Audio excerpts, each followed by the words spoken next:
নমস্কার, সবাইকে স্বাগত জানাই দুর্বার রান্নাঘরে। পুরনো বন্ধুদের জানাই অসংখ্য ধন্যবাদ, নতুন বন্ধুদের স্বাগত।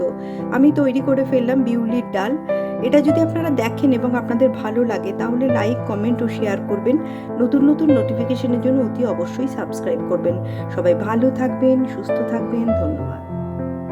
হাফ কাপ মতো ডাল নিচ্ছি, বিউলির ডাল। এটা একটু ভেজে নেব। ভাজা হয়ে গেছে, মিনিট 2-3 ধরে ভেজে নিলাম। এবার এটা ভালো করে ধুয়ে নিয়ে আমি কুকারে বসিয়ে দেবো।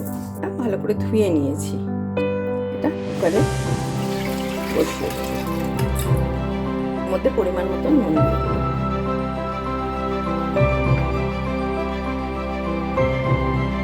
কুকারটা বসিয়ে দিলাম, গ্যাস অন করে দিচ্ছি।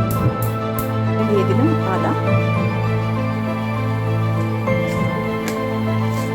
হাফ ইঞ্চির মতো, আর মৌরি। ডালটা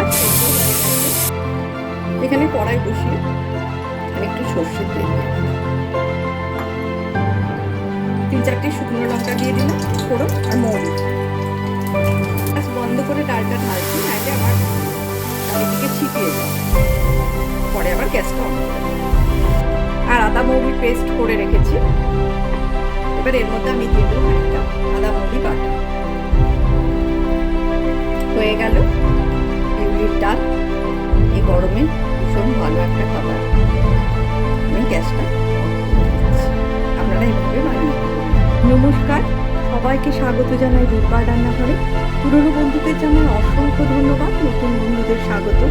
আমি আজকে বানিয়ে ফেললাম গরমের একটা খুব ভালো খাবার, বিউলির ডাল আদা ও মৌরি বাটা দিয়ে।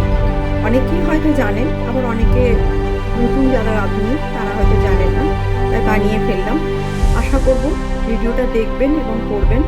যদি ভিডিওটা ভালো লাগে তাহলে লাইক, কমেন্ট ও শেয়ার করবেন। নতুন নতুন নোটিফিকেশনের জন্য অতি অবশ্যই সাবস্ক্রাইব করবেন। সবাই ভালো থাকবেন।